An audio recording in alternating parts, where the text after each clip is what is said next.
नमस्ते बहनी।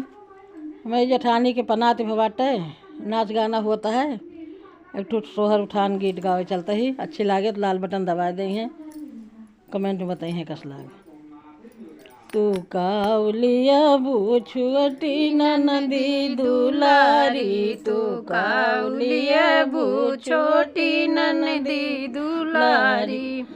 मेंदिया जोलिए बूत माथ सुन हुई है, बेंदिया जोलिए बूत माथ सुन हुई है। उघारे हुई है तोरे भैया के नारी, उघारे हुई है तोरे भैया के नारी। तू काउलिया बूछोटी ननदी दुलारी, तू काउलिया बूछोटी ननदी दुलारी।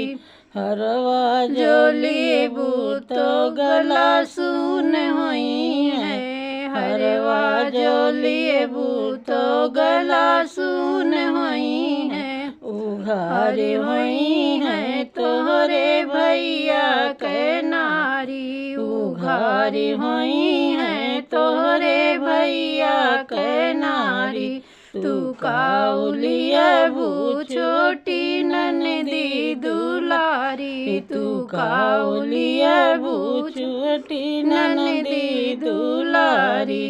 कंगना जोलिए बूत हाथ सुन हुई है, कंगना जोलिए बूत हाथ सुन हुई है। उघारी हुई है तोहरे भैया के नारी, उघारी हुई है तोहरे भैया के नारी। तू काउलिया बूछोटी ननदी दुलारी, तू काउलिया बूछोटी ननदी दुलारी।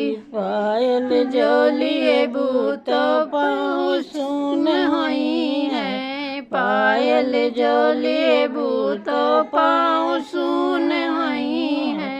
उघारी हुई है तोहरे भैया के नारी, उघारी हुई है तोरे भैया के नारी। तू काउलिया बूछोटी ननदी दुलारी, तू काउलिया बूछोटी ननदी दुलारी।